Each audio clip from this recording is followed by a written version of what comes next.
তোমার শ্বশুর আমি আঙ্গা করি।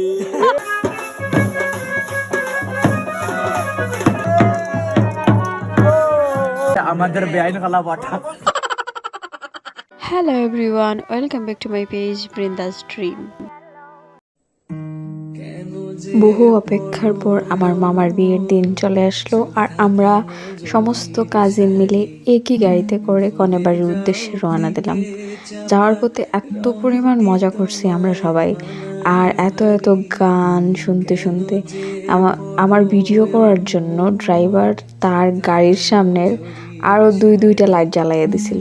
তো আমরা অনেকক্ষণ বুল্লা বাজারে দাঁড়িয়েছিলাম কিছু মিষ্টি টিষ্টি নেওয়ার জন্য আর বাকি গাড়িগুলোর জন্য।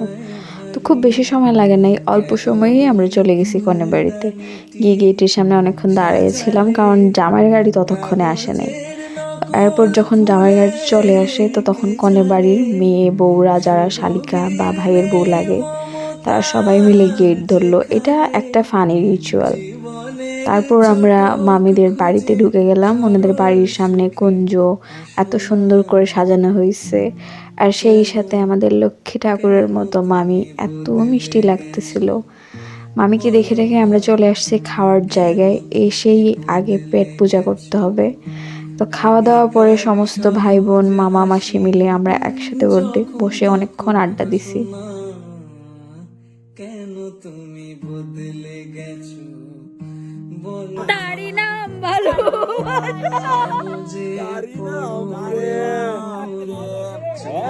তোমার শ্বশুর আমি আঙ্গা করি। ভুলে যাও ফিকে চাপা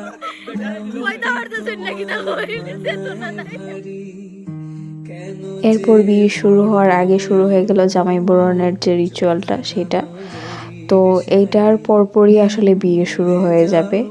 আমরা সবাই ওইখানে গোল বেড দিয়ে দাঁড়াইছিলাম আর অনেক রাত হয়ে গেছিলো মোটামুটি।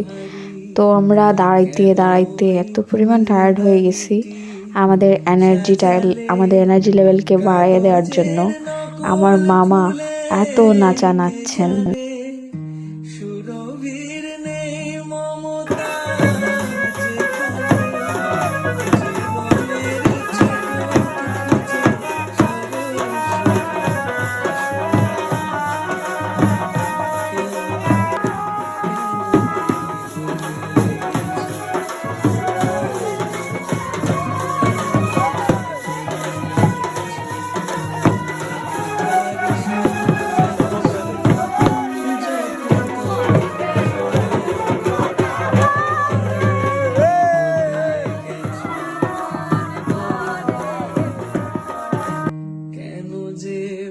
এরপর হয়ে গেল আমাদের ব্রাইডের এন্ট্রি, আর এখন শুরু হবে আমাদের হিন্দু রিচুয়াল অনুযায়ী বিয়ে, যেটাকে বলে 7 পাকে ঘোরা। তো তারপরে নানান আচার অনুষ্ঠান পালনের পর 7 পাক ঘোরা হলো। এরপর শুরু হয়ে গেল কন্যাদান পর্ব। আর মামিকে একদম লক্ষ্মী ঠাকুরের মতো লাগতেছিল, এত মিষ্টি। তারপর আমরা সবাই মিলে একটা জায়গায় গিয়ে বসেছিলাম, নাচানাচি করতেছিলাম, গান গাইতেছিলাম। চেয়ারে বসে বসেও অনেকক্ষণ ঘুমাইয়া গেছি ওই জায়গাতে। এত মজা হইতেছিল ওই জায়গায়, কি বলবো। আমি এখনও এই যে ভিডিও এডিট করতে করতে আমার মনে হচ্ছে যে আবার যদি ওই মোমেন্টগুলো ফিরে পাইতাম। সুরভীর নেই মমতা যেখানে জীবনের চটক খুঁজে সরল সুখে হাসো না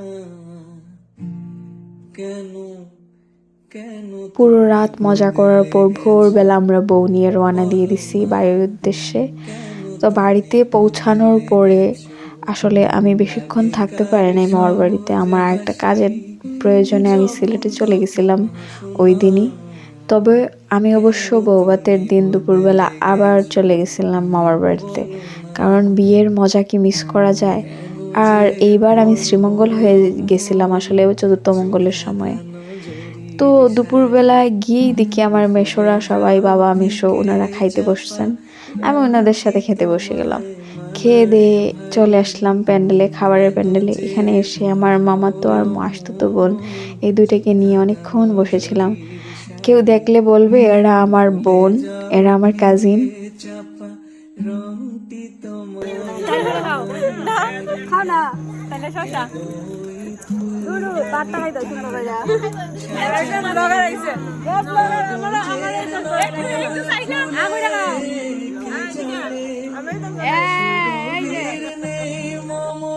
খাওয়া দাওয়া পর্বের পর শুরু হয়ে গেল আশীর্বাদ অনুষ্ঠান। এই যে আমার মা বাবা আশীর্বাদ করতেছেন।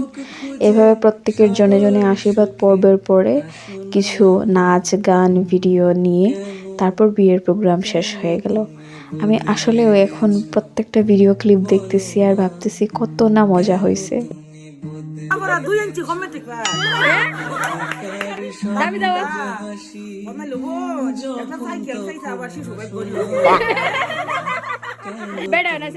বিয়া করাইছি জানো না কিতাব পয়সা একটা কিতাব দিছে বেটা আইতে চিনি না বেটা হলো তো বেটো না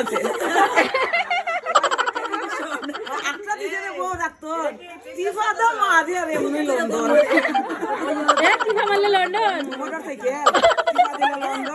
এত মজার পরে it's time to go home. Thank you for watching and আমি অবশ্যই সবাইকে মিস করব। ভুলে যাও ফিকে চাপা রংটি তোমায় মানায় ভারী।